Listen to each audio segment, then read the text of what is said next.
Bon début de soirée à tous. Les informations pour ce jeudi 8 septembre.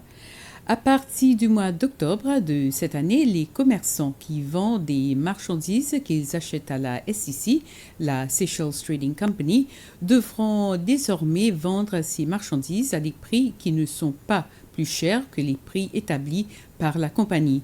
Ce seront des agents de la Commission du commerce, la FTC, qui superviseront la question des prix des marchandises afin de s'assurer que la loi est respectée partout. Des prix maximums sont imposés sur 14 produits essentiels afin de permettre aux membres du public d'acheter ces produits à des prix abordables. Le directeur général du département du commerce au ministère des Finances, de la Planification nationale et du commerce, Ricky Barbet, déclare que ces mesures constituent une partie des mesures que le gouvernement est en train de prendre pour tenter de répondre aux préoccupations concernant le coût élevé de la vie dans le pays.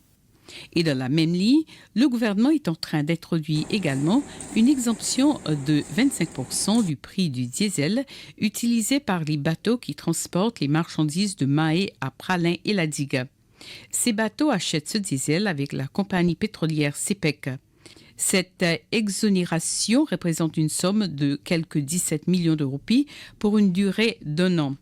Le département du commerce indique qu'entre-temps, il poursuivra une étude afin de voir les effets que le transport des marchandises vers Praslin et la Digue a sur les prix vendus sur les deux îles. Les banques commerciales et la Seychelles Credit Union vont bientôt recommencer à offrir leurs services les samedis. Ces services recommenceront à compter du 24 septembre. Une annonce qui survient après que la Banque centrale a reconsidéré sa décision de maintenir les fermetures de ces institutions financières les samedis à la suite des mesures mises en place par le ministère de la Santé compte tenu du Covid-19.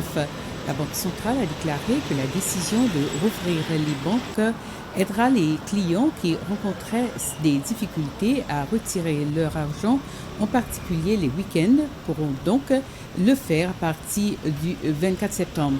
Ces clients des banques avaient rencontré des difficultés parce qu'il n'y a pas de guichet automatique en dehors de certaines banques.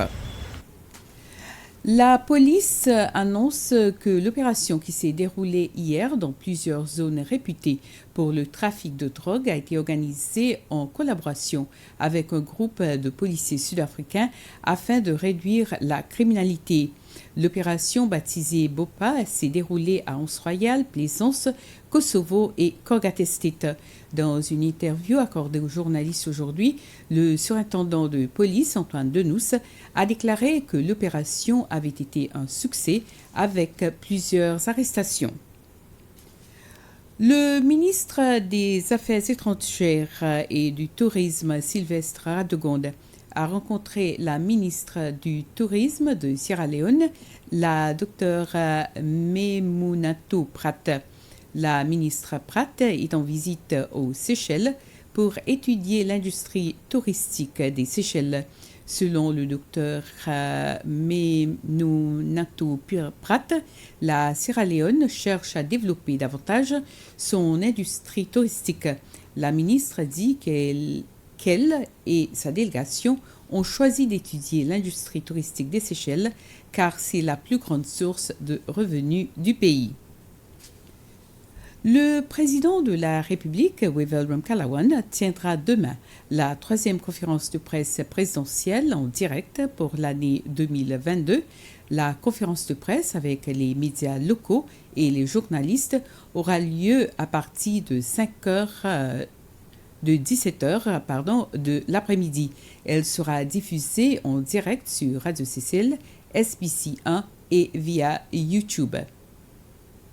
Et c'est sur cette information qu'on se quitte. Merci à vous de nous avoir suivis et bonne soirée.